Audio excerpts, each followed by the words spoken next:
Le trou maculaire est une affection qui touche la macula, petite région d'1 à 2 mm située au centre de la rétine. C'est là qu'il y a la plus grande concentration en cellules visuelles, c'est pourquoi c'est la macula qui permet la vision fine pour lire, écrire ou conduire, le reste de la rétine assurant la vision beaucoup plus floue du champ visuel environnant. Dans votre maladie, des phénomènes de traction tangentielle ont créé un trou au niveau de la macula. Assez rapidement, ce trou augmente de taille et ses bords se décollent. Cela s'accompagne donc d'une baisse importante de l'acuité visuelle centrale qui, sans intervention, deviendra dans l'immense majorité des cas irréversible. Vous descendrez donc les marches de l'escalier de la vision sans espoir de revenir en arrière.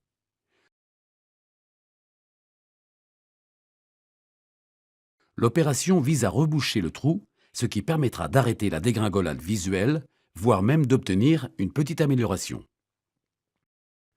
Dans la majorité des cas, votre chirurgien procédera de la façon suivante. Après avoir réalisé une vitrectomie, c'est-à-dire l'ablation du corps vitré en le grignotant avec un vitréotome pour le remplacer par un produit de substitution, il va effectuer l'ablation de la hyaloïde postérieure, l'enveloppe du vitré adhérente à la rétine.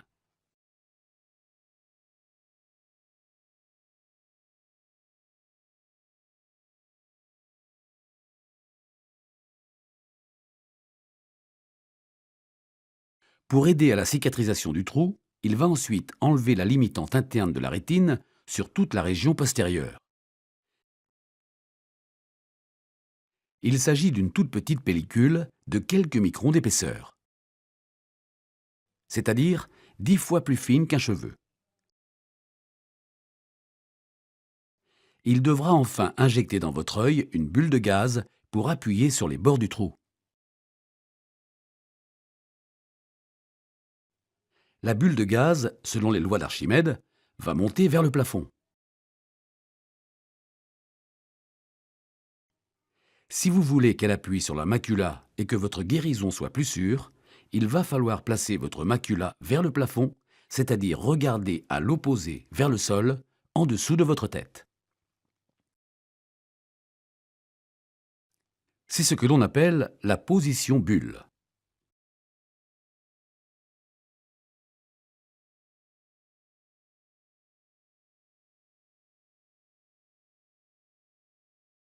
À la sortie de la clinique, vous pourrez rentrer chez vous en voiture ou en train. Vous voyagerez assis en regardant vos talons. Vous pourrez enlever le pansement dans la journée dès le lendemain. Mais votre œil ne verra pas à cause de la bulle de gaz. Vous aurez l'obligation de tenir la position bulle pendant quelques jours. Cette position est pénible, vous aurez mal au cou et aux épaules. Dans la journée, la position choisie par les malades comme étant la moins pénible est une position assise devant une table, la tête reposant sur les bras ou sur un traversin.